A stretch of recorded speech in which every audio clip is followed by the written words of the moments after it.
Siyue terluka. Pertarungan pun pecah sudah. Si Yue yang melawan 3 orang sekaligus tidak membuat dia kerepotan, karena tiga-tiganya masih di alam tengah. Namun si Yue mencemaskan ketiga temannya. Apakah mereka mampu menghadapi lawan mereka? Untunglah mereka mendapatkan lawan 1 lawan 1. Untuk bisa membantu kawan-kawannya, si Yue mempercepat menyelesaikan pertarungannya. Si Yue segera mengeluarkan pedang langit. Dengan cepat dia membuat para lawannya kesulitan. Dan tak lama si Yue pun menyelesaikan pertarungannya. Namun saat dia ingin membantu ketiga temannya, pria yang bernama Yu Qin segera menyerang si Yue. Melihat ketiga anak buahnya terlempar jatuh dan tak bangun lagi dan salah satunya malah meninggal, Yu Qin tak bisa tinggal diam. Dia segera masuk ke arena pertarungan menghadapi si Yue. "Ternyata kau kuat juga anak muda," seru Yu Qin dingin. "Jangan meremehkan orang lain sebelum kau tahu siapa dia," jawab si Yue datar. "Kalau begitu aku ingin mendapat pelajaran darimu," kata Yu Qin dengan wajah menghina. Dia segera menyerang si Yue. Sedangkan si Yue semakin cemas melihat ketiga temannya yang kini terlihat sudah terluka. Si Yue segera menyuruh Tiger untuk membantu mereka. Tanpa diketahui Yu Qin, Tiger yang sejak tadi ada di leher si Yue segera melompat menjauh. Dan dia segera berubah menjadi harimau Mangli. Setelah itu dia masuk dalam pertempuran membantu ketiga teman si Yue. Melihat harimau besar datang dan ikut melawan mereka, ketiga lawan Chan Xin, Ning Xi dan Fang Sun merasakan seluruh tubuh mereka gemetar dan keringat dingin keluar. Mereka tak pernah menyangka kalau harimau yang mereka hadapi kemarin, kini kembali datang membantu musuh sang nona. Dengan perasaan terpaksa mereka melawan Tiger. Dan dengan sekejap mereka pun dapat dijatuhkan. Chan Xin, Feng Sun dan Ning Xi merasa bersyukur, karena mereka tadi sudah terpojok dan terluka. Sedangkan si Yue yang telah melihat Tiger datang membantu, dia merasa tenang. Dia menghadapi Yu Qin tanpa beban pikiran. Tak berapa lama akhirnya si Yue dapat menjatuhkan Yu Qin juga. Melihat para pengawalnya jatuh, Tuan Nalan Han kaget. Dia merasa marah dan segera maju menghadapi si Yue. "Ternyata kau kuat juga anak muda. Jangan berbangga dulu. Dan kau terlalu sombong. Untuk itu aku harus memberimu pelajaran," kata Tuan Nalan Han dingin. Siapa sebenarnya yang sombong di sini? Apakah aku yang muda? Atau Anda Tuan Nalan Han yang terhormat? Apakah aku harus diam saja saat seseorang ingin menganiaya aku atau membunuhku? Seharusnya sopan santun itu kau tanyakan sendiri pada putri cantikmu itu. Apakah dia sudah sesopan yang Anda harapkan? Ucap si Yue sinis. Kau berani melawan ucapan orang tua. Di mana sopan santunmu sebagai anak muda? Kau sepertinya belum pernah diajari sopan santun ya. Kalau begitu aku perlu memberi pelajaran padamu, serunya marah. Melihat Tuan Nalan Han marah, Siolan tertawa senang dalam hati. Dia bisa membayangkan keadaan si Yue yang akan mendapat masalah Fari sang ayah. Dan bagaimana nanti dia pasti akan terluka parah atau mati. Kalau begitu si Yue yang muda mohon bimbingan Tuan Nalan Han yang hebat, jawab si Yue sambil tersenyum sinis. Dasar anak sombong. Pria malah ini. Teriaknya marah sambil mengirimkan pukulan ke arah si Yue. Si Yue yang sejak tadi sudah menyangka akan mendapatkan serangan dari pria parubaya itu. Walaupun dia tahu kekuatannya jauh dari Tuan Nalanlan, apa boleh buat. Duar. Terdengar letusan nyaring di udara saat dua kekuatan saling berbenturan. Debu berterbangan terkena imbas dari kekuatan yang saling bertemu. Akibat dari kekuatan itu, si Yue melangkah mundur 3 langkah sedang Tuan Nalanhan berdiri tegak. Dia hanya terlihat menggoyangkan badannya sesaat. Itu menandakan kalau tenaga dalam si Yue lebih rendah dari Tuan Nalanhan. Terlihat ada darah di ujung mulut si Yue. Dia terbatuk 3 kali. Si Yue, seru ketiga temannya dengan wajah cemas. Sedangkan si Olan terlihat tersenyum senang. Rasakan balasan dari kami si Yue, ucap si Olan dalam hati. Pria bodoh. Kau menyerah saja, dan ikutlah kami untuk menerima hukuman, ucap Tuan Nalan mengejek. Kita belum tahu siapa yang bakal kalah, jawab si Yue. Walau dia merasakan dadanya agak sesak. Keras kepala. Baik, akan kuturuti permintaanmu anak muda, ucap Tuan Nalan sombong. Tuan Nalan segera menyerang si Yue kembali.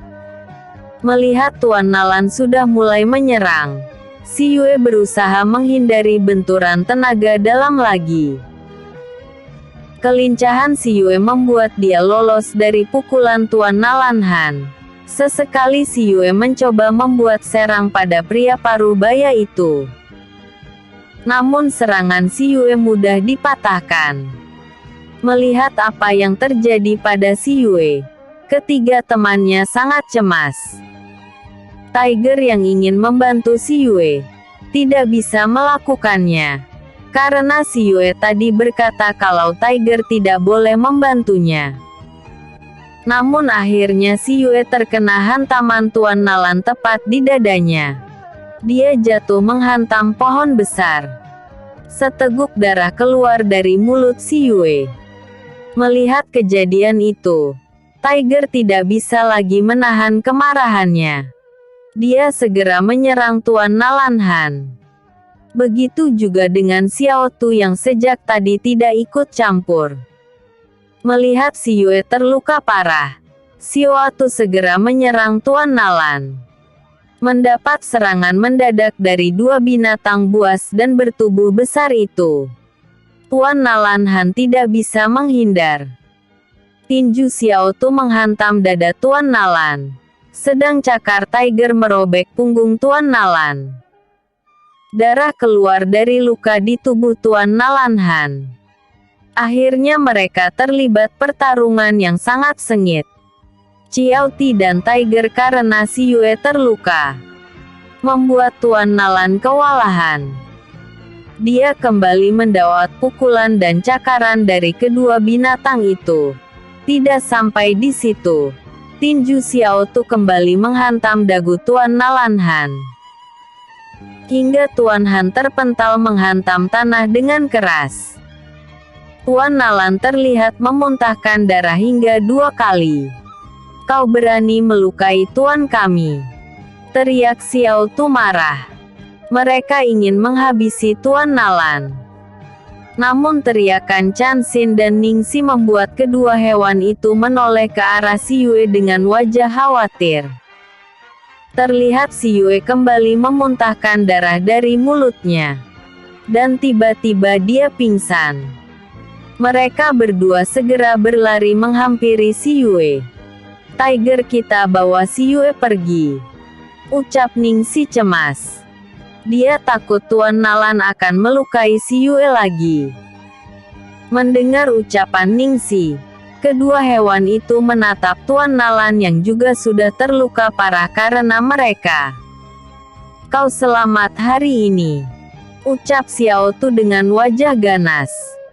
Grau! Teriak Tiger marah, sambil menatap Tuan Nalan dengan tatapan membunuh. Setelah itu Tiger mendekati si Yue.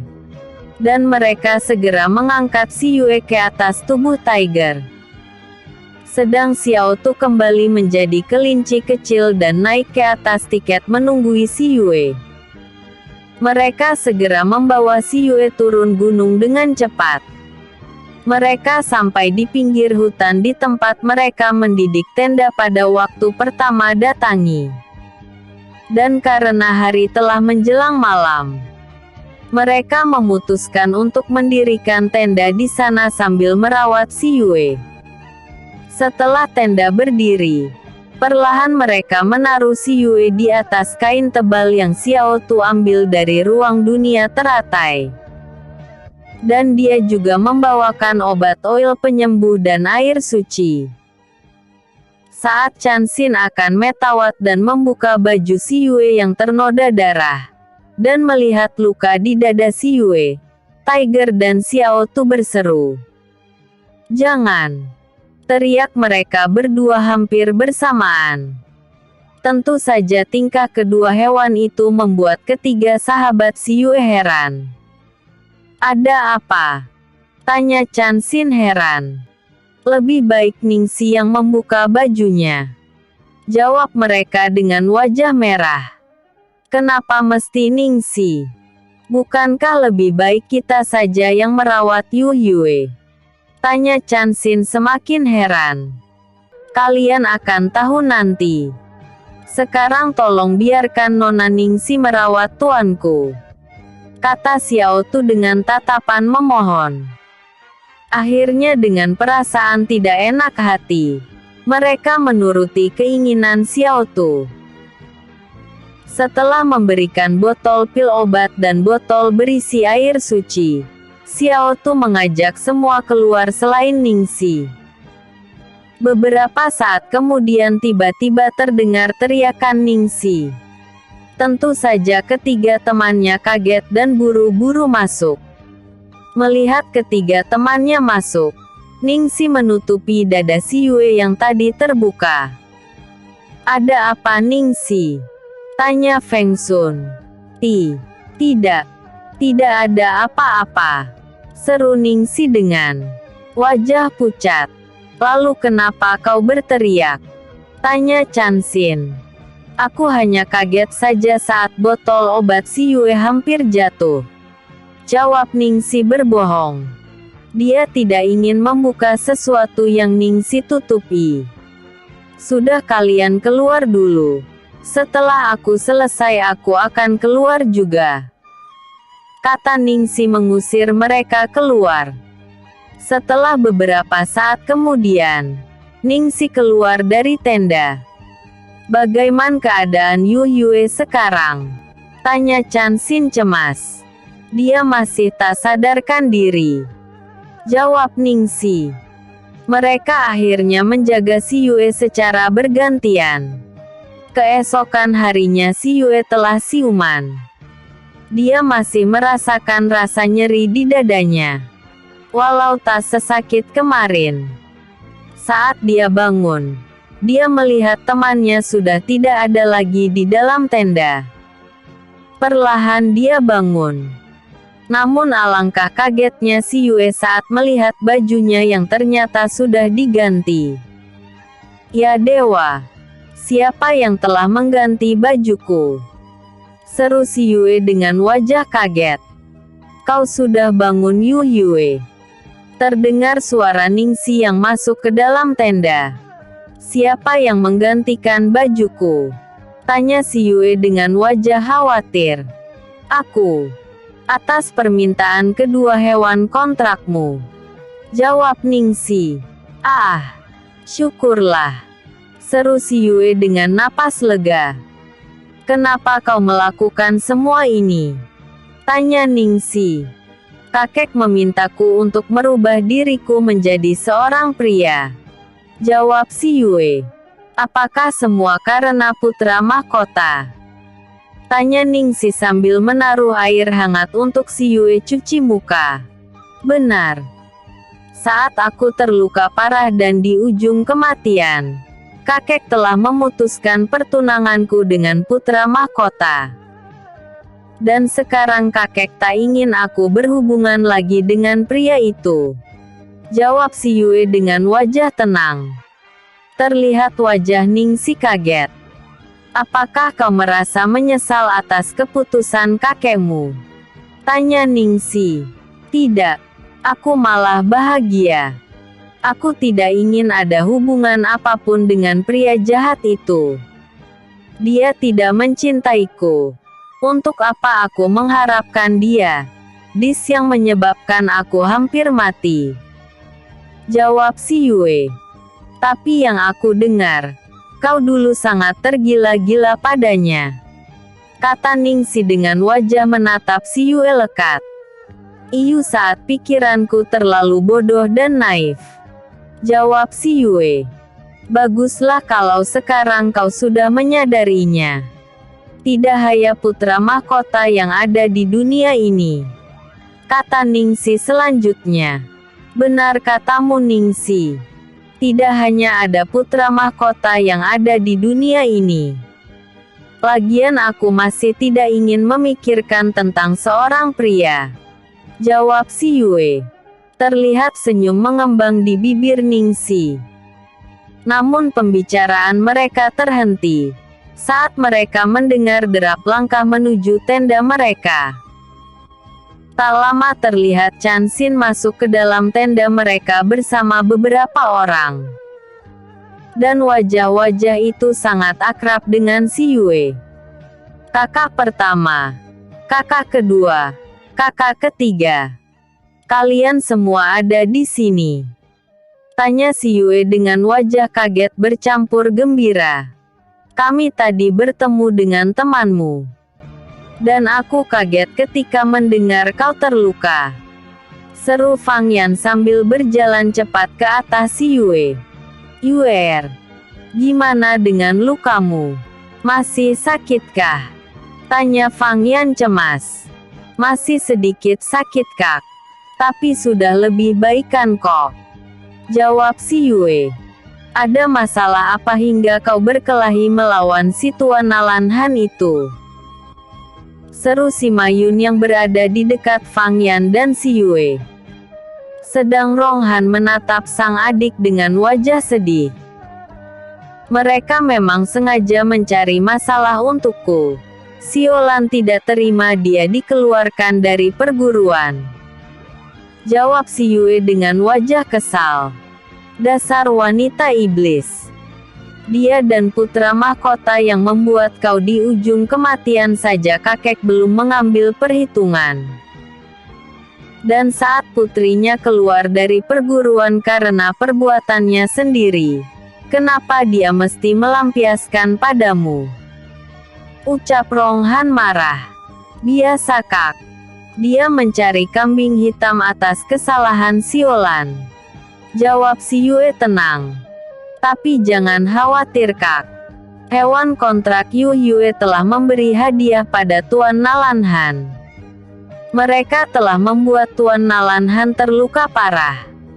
Kata Ningxi dengan wajah gembira. Benarkah? Hahaha.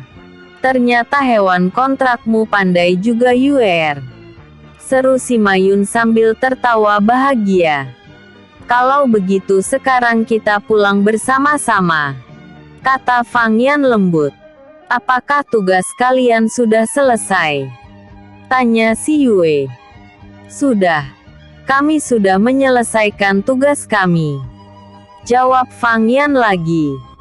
Baiklah kita bisa pulang bersama-sama. Kami juga sudah selesai dengan tugas kita. Baik kalau begitu kita bersiap-siap untuk pulang. Kata Ningxi sambil beranjak keluar.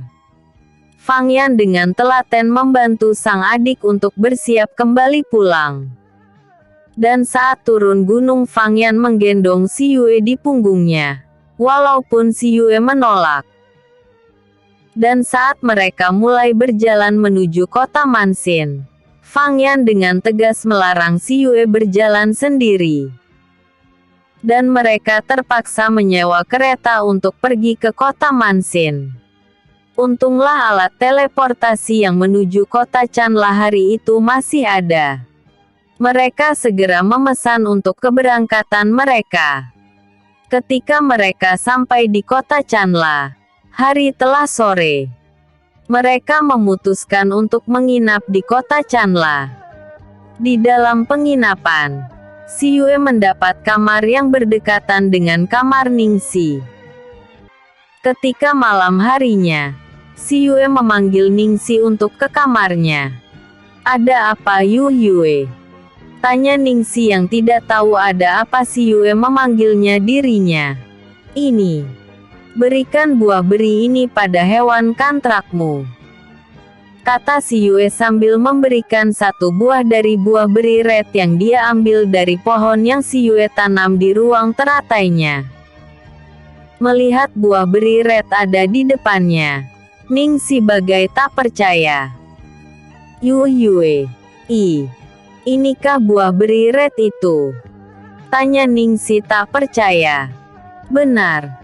Itulah buah yang kau cari," jawab Si Yue.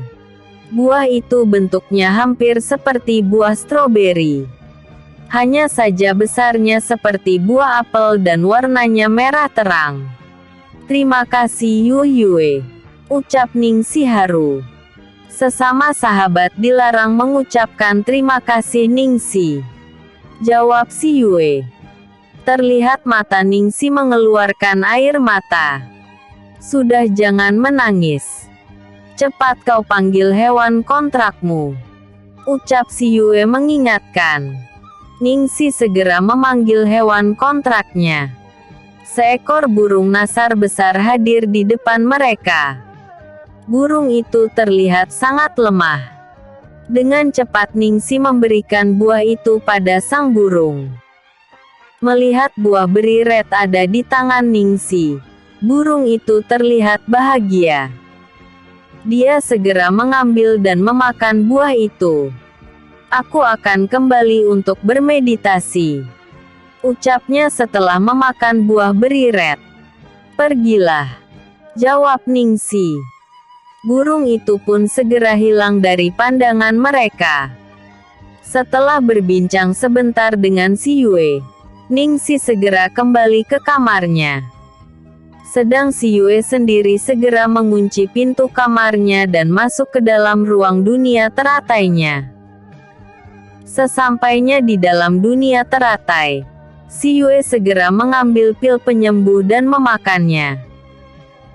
Setelah itu dia berendam di bak mandi yang berisi air suci. Dia berendam sambil berkultivasi. Setelah berkultivasi selama sehari semalam, Si Yue segera keluar dari dalam bak mandi. Dia merasakan kesehatannya telah pulih kembali dan tenaga serta ki-nya bertambah. Setelah berpakaian dan melihat kesehatan Feng Kui yang sudah membaik, Si Yue keluar dari ruang dunia teratai bersama Tiger, Xiao Tu dan juga si kecil Baizi. Ketika sampai di luar, ternyata hari sudah pagi. Terlihat sinar matahari masuk ke dalam kamar melalui celah jendela penginapan. Si Yue dan ketiga hewannya segera keluar dari dalam kamar. Xiao Tu dan Tiger berada seperti biasa di pundak Si Yue, sedang Baizi salam pelukan Si Yue. Saat dia keluar, ternyata teman-temannya serta ketiga kakaknya sudah menunggu dia keluar. "Kenapa tidak memanggilku?" tanya Si Yue tak enak hati. "Tidak masalah Yue, kami juga baru berkumpul," kata Fang Yan lembut. "Itu hewan kontrakmu Si Yue?" tanya seorang gadis cantik salah satu teman sang kakak. "Iya kak," jawab Si Yue sambil tersenyum manis. "Aduh, imut dan lucu. Boleh aku memegangnya?" pinta gadis itu. Mendengar ucapan gadis itu, terlihat Baizi semakin memasukkan kepalanya dalam dekapan Si Yue. Aku tidak mau Yue. Teriak Baizi dalam pikiran si Yue. Maaf kak. Hewan kontrakku tidak suka dipegang orang lain. Maaf ya. Ucap si Yue dengan wajah serba salah. Dia takut dibilang pelit. Ah, tidak apa-apa. Memang sering hewan kontrak kita tidak suka dipegang orang lain. Ucap gadis itu dengan wajah kecewa. Namun matanya melotot kaget kembali saat melihat dua hewan di pundak si Yue. Si Yue, yang ada di pundakmu juga hewan kontrakmu? Tanya gadis itu lagi. Saat dia melihat kelinci sebesar telapak tangan berwajah imut dan kucing belang yang berada di leher dan pundak si Yue. Mendapatkan pertanyaan itu si Yue hanya bisa tertawa. Maaf, udahan dulu ya. Jangan lupa like, vote dan komennya selalu autor tunggu. Bersambung. Episode sebelumnya. Buah BERY Red 3. Episode berikutnya. Kakeksi terluka. Dokter Jenius. Kakeksi terluka. Karena keadaan si Yue yang sudah sembuh, maka perjalanan pulang ke kerajaan Juhan ditempuh dengan menyewa kuda untuk perjalanan mereka. Karena mereka tidak terburu-buru, 2 hari lebih mereka baru tiba di kerajaan Juhan. Saat sampai di dalam kota, mereka segera berpencar kembali ke rumah mereka masing-masing. Si Yue dan ketiga kakaknya segera kembali ke rumah Perdana Menteri Si. Ketika mereka tiba di gerbang rumah keluarga Si, terlihat Paman Moken sudah menyambut kedatangan mereka dengan wajah sedih. Ada apa, Paman? Tanya Fang Yan sambil menatap Paman Moken. Tuan muda, cepatlah masuk. Ucapnya pelan. Ada apa, Paman? Sepertinya ada sesuatu yang terjadi di rumah. Apa yang terjadi, Paman? Kata Ronghan tak sabaran. Lebih baik kalian semua masuk dan menemui kakek kalian di kamarnya. Jawab Paman Moken dengan wajah sedih. Akhirnya dengan hati penasaran mereka berempat pergi ke kamar Tuan Si. Ketika sampai di sana, betapa terkejutnya mereka. Saat mereka masuk, terlihat kakek Si tergeletak di atas pembaringan dengan wajah pucat kehitaman. Kakek! Seru mereka bersamaan. Mereka segera berlari ke arah Tuan Si yang terbaring tak bergerak. Dan wajah kakek Si terlihat kehitaman. Kakek keracunan. Seru si Yue kaget. Apa? Keracunan? Seru mereka bertiga serempak. Kakek kalian mengalami serangan saat pulang dari bepergian. Dia datang dalam keadaan seperti ini. Tanpai yang menjadi kepala pengawal membawa beliau dalam keadaan sudah seperti ini.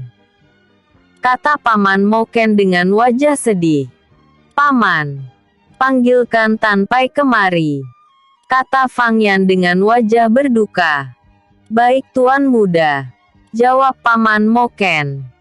Tanpai adalah pengawal yang sudah terlatih. Dia memiliki kekuatan cukup tinggi.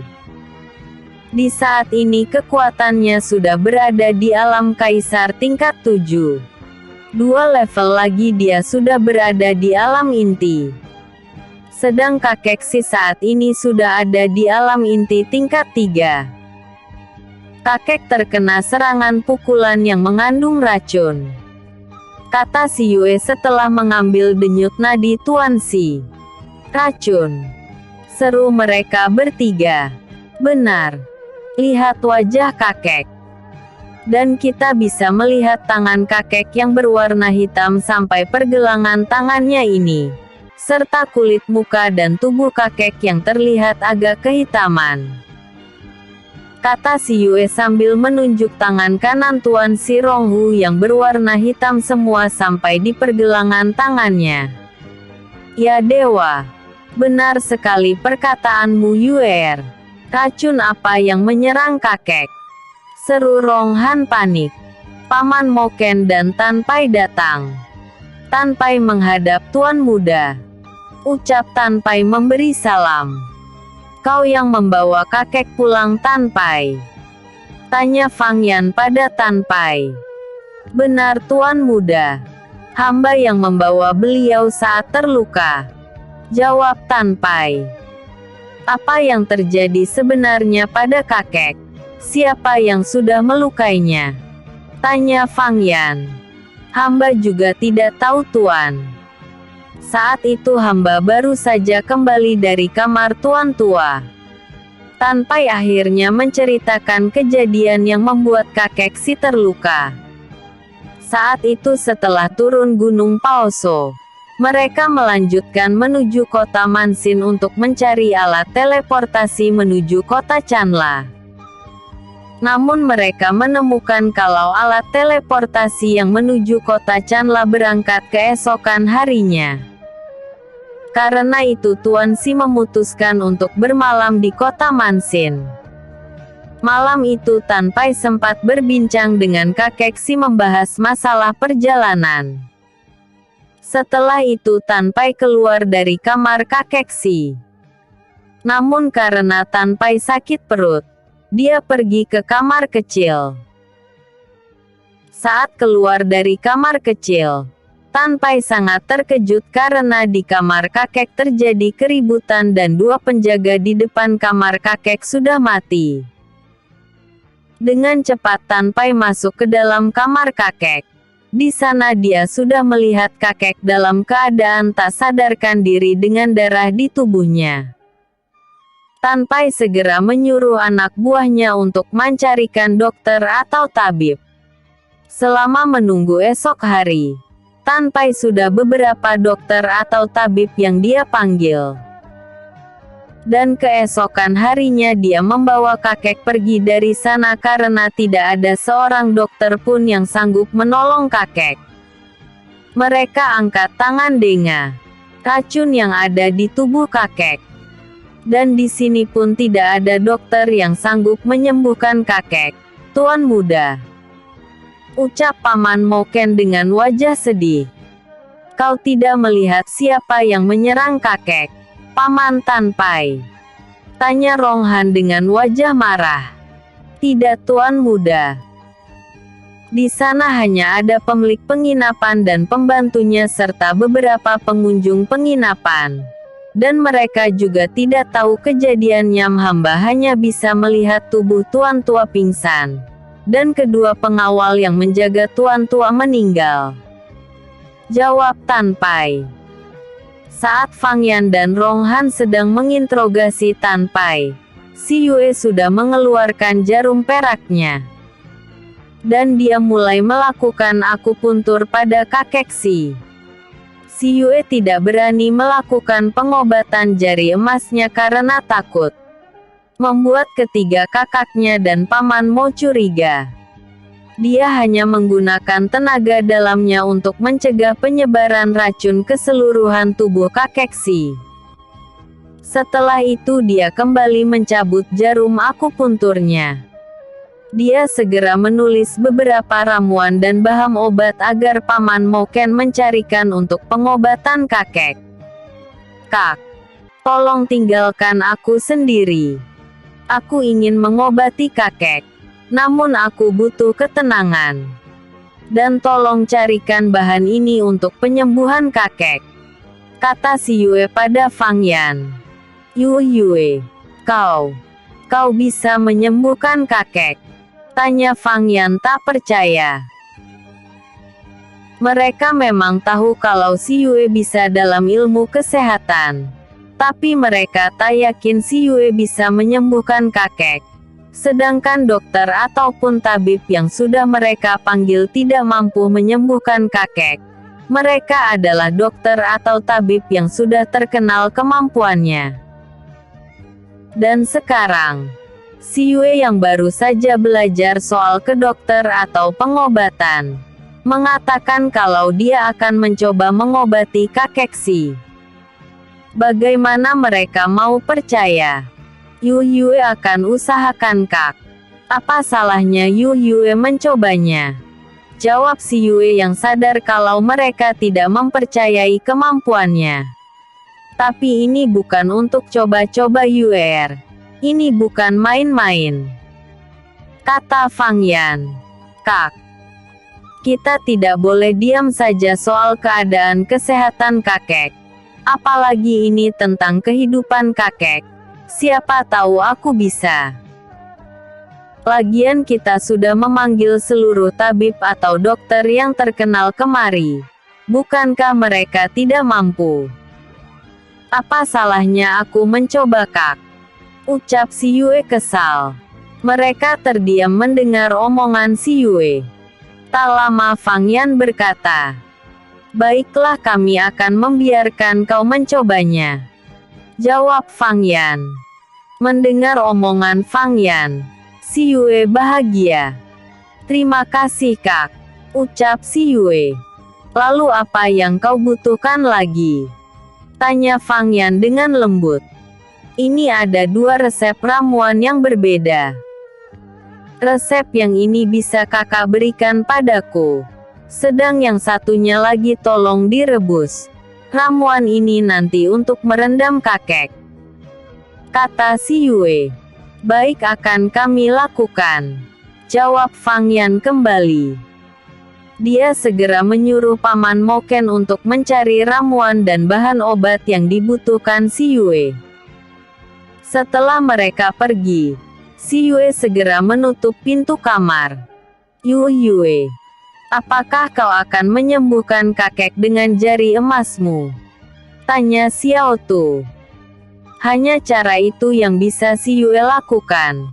Sebab selain racun entah apa yang ada di tangan kakek, hingga kesadaran kakek hilang. Kata si Yue lagi. Si Yue mulai konsentrasi lagi dengan jarum akupunturnya. Tanpa rasa canggung.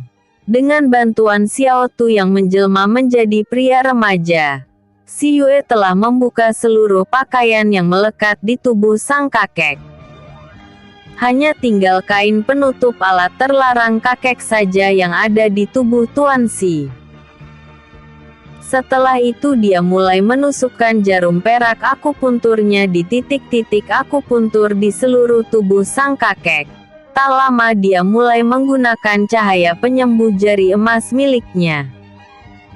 Terlihat cahaya biru mulai keluar dari tangan si Yue, dan tak lama menyebar di seluruh tubuh kakek si Yue. Kini tubuh kakek si terbungkus cahaya biru. Cukup lama si Yue melakukan penyembuhan pada kakek si, hingga terlihat wajah si Yue pucat pasi. Dan tak berapa lama dia pun menarik kembali kekuatannya. Terlihat keringat keluar dari wajah dan tubuhnya.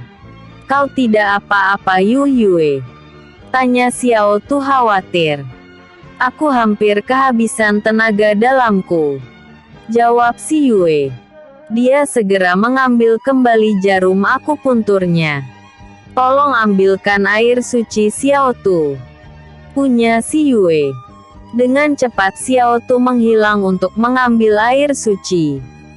Sedang si Yue kembali memakaikan celana sang kakek. Tak lama Xiao Tu kembali dengan membawa mangkok berisi air suci. Namun tubuh si Yue sudah lemas. "Xiao Tu, panggil kakak untuk memberi air ini pada kakek," kata si Yue lemas. Xiao Tu segera membuka pintu dan berubah kembali menjadi kelinci putih. Melihat pintu terbuka, ketiga kakak si Yue segera masuk ke dalam kamar. Dia melihat si Yue terduduk lemas di lantai dekat pembaringan sang kakek. "Yu Yue," seru mereka hampir bersamaan. Mereka berlari ke arah si Yue. "Kau kenapa Yue?" tanya si Mayum khawatir. "Kak, tolong minumkan air dalam mangkok pada kakek. Jika nanti kakek muntah darah hitam, jangan cemas. Itu darah yang mengandung racun yang ada di dalam tubuh kakek." Ak. Dan akhirnya si Yue jatuh pingsan sebelum selesai berbicara. Yue, seru mereka serempak. Biarkan aku membawa dia ke kamarnya. Kalian lakukan apa yang diperintah Yue, kata Ronghan dengan wajah sedih. Dia segera mengangkat tubuh kecil Yue untuk dia bawa ke dalam kamarnya.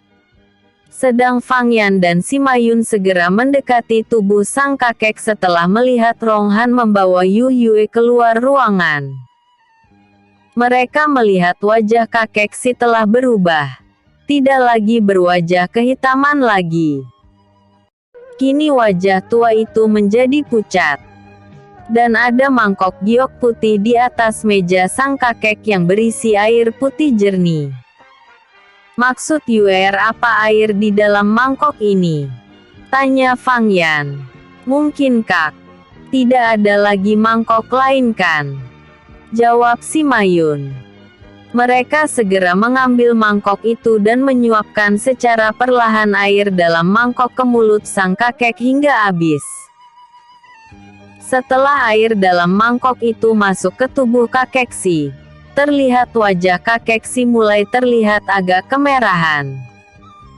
Dan tiba-tiba dia memuntahkan beberapa kali darah hitam dari mulutnya. Darah itu hitam dan berbau. Kak, apakah ini darah yang disebutkan oleh Yue? Seru Sima Yun pada Fang Yan. Bukan hanya Fang Yan dan Sima Yun yang kaget. Paman Moken dan Ronghan yang baru datang juga kaget. Darah hitam dan bau, ucap Paman Moken. Setelah memuntahkan darah beberapa kali, terlihat mata Tuan Si Ronghu terbuka. Kalian ada di sini? Tanya kakek si yang sudah sadar kembali dengan suara lemas. Kakek, seru mereka bersamaan. Tuan, ucap Paman Moken gembira. Siapa yang membawaku pulang? Tanya Tuan Si dengan wajah lemah. Tanpai Tuan, jawab Paman Moken. Di mana dia sekarang? Tanya kakek si. Masih mencari ramuan obat untuk Tuan. Jawab Paman Moken kembali. Percuma kalian mencari obat buat lukaku. Luka ini sulit terobati. Kata kakek si dengan nada putus asa. Siapa bilang kek? Masih ada kok obat untuk penyakit dan luka kakek. Tiba-tiba sebuah suara memotong pembicaraan kakek si. Mereka segera menatap asal suara. Terlihat si Yue berjalan dengan pelan. Wajahnya masih terlihat pucat. Yue, ucap mereka bersamaan. Nona keempat, ucap Paman Moken. Kau sudah bangun. Seru Ronghan sambil berlari ke arah si Yue dan memapahnya. Sudah Kak. Siapa bilang kakek tidak dapat diobati? Bukankah tadi darah yang bercampur racun sudah keluar? Kata si Yue sambil mendekati sang kakek. Nak, apa maksudmu? Tanya kakek si dengan wajah heran. Kakek memang terkena racun yang paling ganas. Tapi Yue sudah bisa mengeluarkan racun itu dari tubuh kakek. Walaupun itu tidak sepenuhnya. Sebab racun sudah menyebar di seluruh tubuh kakek. Untung saja, jantung dan tubuh bagian dalam kakek belum sempat terkena racun itu. Tapi jangan khawatir kek. Sebentar lagi kita akan mengeluarkan seluruh racun yang ada di tubuh kakek. Jawab si Yue.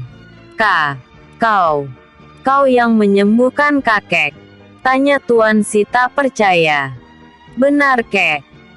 Jawab Fang Yan dan Sima Yun bersamaan. Hanya Ronghan saja yang terlihat wajahnya menatap si Yue dengan tatapan agak aneh. Benar Tuan. Nona muda yang menyembuhkan Tuan. Sudah banyak tabib dan dokter yang kami panggil. Namun mereka angkat tangan. Mereka tidak mampu melawan racun yang ada di tubuh Tuan. Namun nona muda keempat bisa menyembuhkan Tuan, ucap Paman Moken dengan bangga. Sayang, kau memang gadis hebat kakek. Kakek bangga padamu nak, kata kakek Si dengan wajah terharu. Itu sudah kewajiban Yu Yue kek, jawab Si Yue. Tapi kau juga jadi pingsan setelah menolong kakek, ucap Si Mayun. Apa? Dia pingsan? Tanya kakek Si dengan wajah kaget. Yu Yue hanya kehabisan ki kek. Kekuatan racun di dalam tubuh kakek sangat kuat, hingga menguras tenaga Yu Yue untuk mengeluarkannya, kata Si Yue lembut. Mendengar ucapan Si Yue, terlihat di dalam mata kakek Si amarah dan kebencian ada di sana. Sudahlah. Yang penting kakek selamat, kata Si Yue dengan lembut. Sebenarnya siapa yang telah menyerang kakek? Tanya Fang Yan. Keluarga kakek sendiri, jawab kakek datar. Apa? Keluarga kakek? Tanya Si Yue dengan wajah kaget. Kalian kelak akan mengetahui sendiri, kata kakek Si dingin. Percakapan mereka terhenti dengan datangnya Tan Pai dengan membawa 2 ramuan pesanan Yu Yue. Paman, tolong rebus ramuan ini dengan air agak banyak, sebab air ramuan ini untuk berendam kakek. Aku akan merendam tubuh kakek dengan air ramuan ini. Sedang ramuan yang lain akan aku murnikan untuk kakek, ucap Si Yue sambil mengambil ramuan yang akan dia murnikan. Baik nak, Paman akan merebus ramuan ini, kata Paman Moken. Dia segera keluar dari ruang kamar kakek Si bersama Tan Pai. Kek, Yu Yue akan pergi ke kamar Yu Yue dulu untuk memurnikan ramuan untuk kakek, ucap Si Yue perpamitan. Jangan terlalu memaksakan diri Yue, ucap kakek Si. Baik kek, jawab Si Yue. Dia segera melangkah keluar dari kamar sang kakek. Tunggu Yue, seru Rong Han saat melihat Si Yue keluar. Si Yue menghentikan langkahnya. Dia menatap Rong Han dengan lembut. Dia tahu apa yang akan Rong Han tanyakan padanya. Sudah sejak tadi selama memeriksa keadaan sang kakek, Si Yue bisa melihat tatapan curiga dari Rong Han. Dalam ingatan Si Yue, sebenarnya kepada Rong Han lah Yu Yue lebih dekat. Begitu juga dengan Rong Han.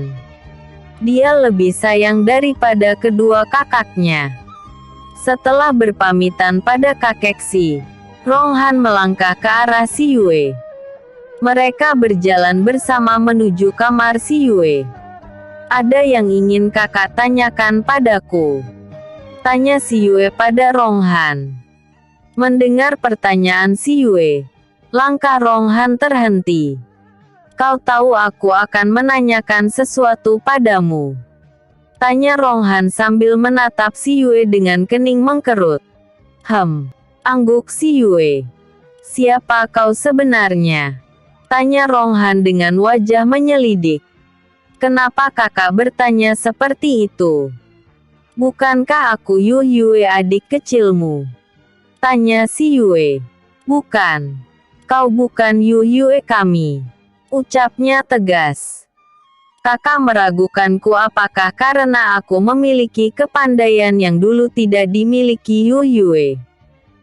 Apakah kakak tidak suka itu? Tanya Si Yue datar. Kau bukan Yu Yue kecil kami. Yu Yue kecil tidak seperti ini, ucapnya dingin. Baiklah kalau itu keyakinan kakak.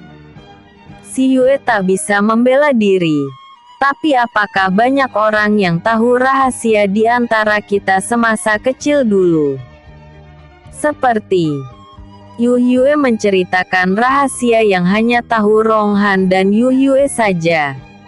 Seperti saat Rong Han kena hukuman tidak mendapatkan makan sehari penuh. Si Yue dengan wajah sedih membawa makanannya ke kamar Ronghan. Dan mereka makan bersama.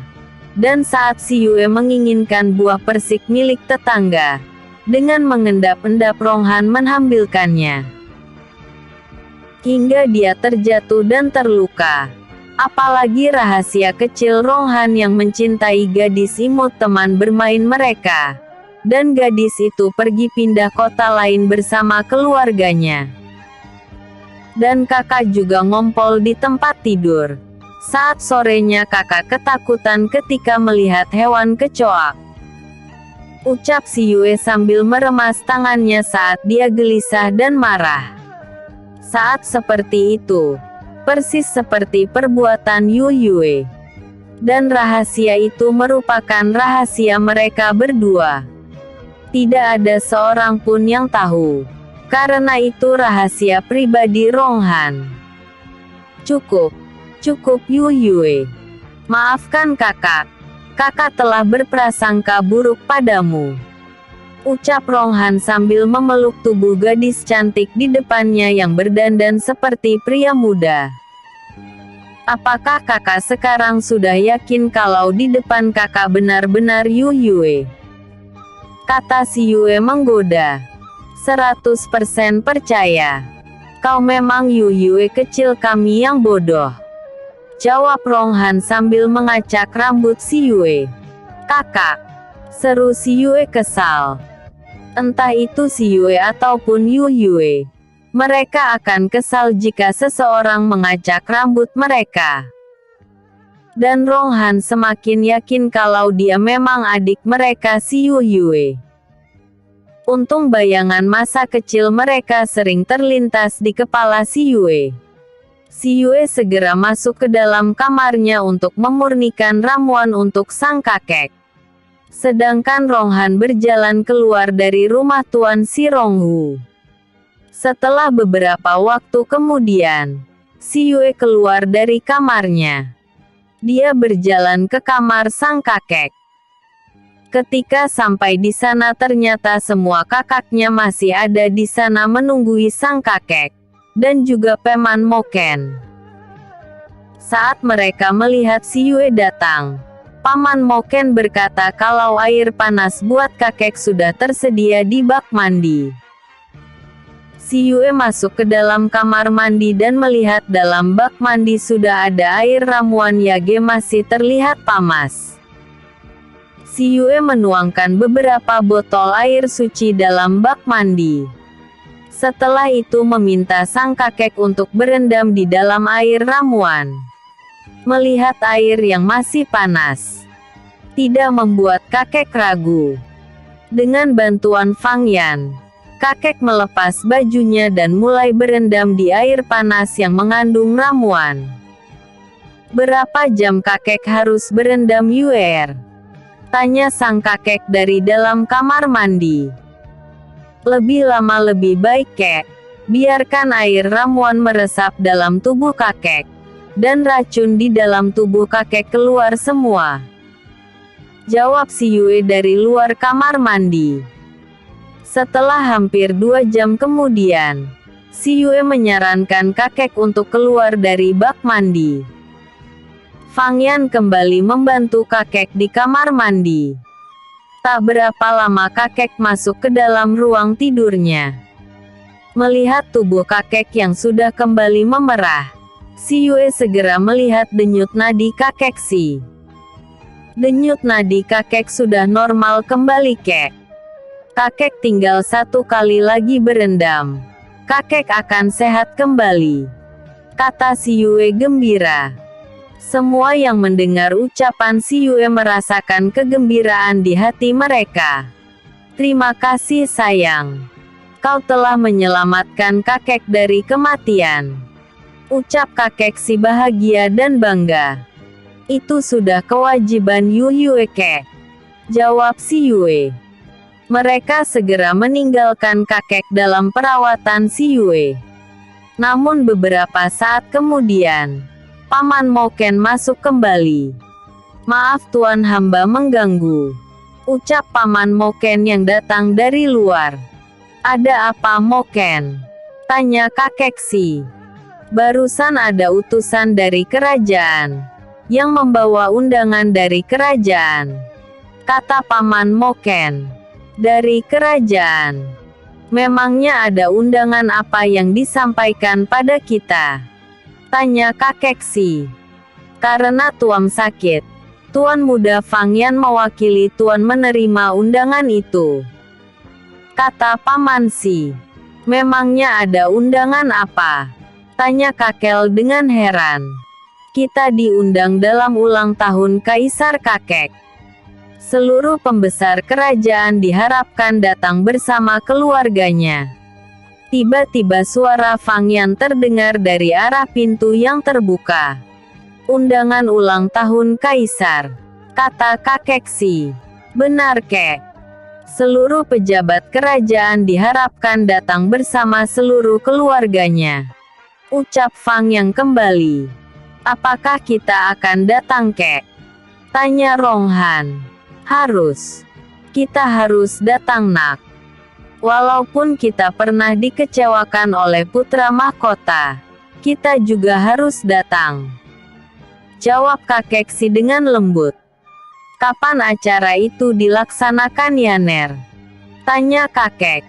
1 minggu lagi, Kek, jawab Fangyan. Masih ada waktu untuk kesembuhan kakek, ucap Si Yue.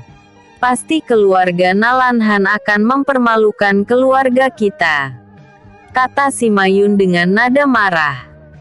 Melihat kemarahan di wajah cucu-cucunya, Tuan Si Ronghu kaget. Ada apa dengan kalian? Tanya kakek Si. Dengan emosi Si Mayun menceritakan tentang penyerangan keluarga Nalanhan pada Si Yue, hingga Si Yue terluka parah. Dasar pengecut. Kenapa mesti Si Yue yang jadi sasaran dia? Ucap kakek Si marah. Jangan khawatir, Kek. Kali ini kitalah yang akan mempermalukan mereka, ucap Si Yue dengan mimik serius. Apa yang akan kau lakukan, Yuer? Tanya Fangyan.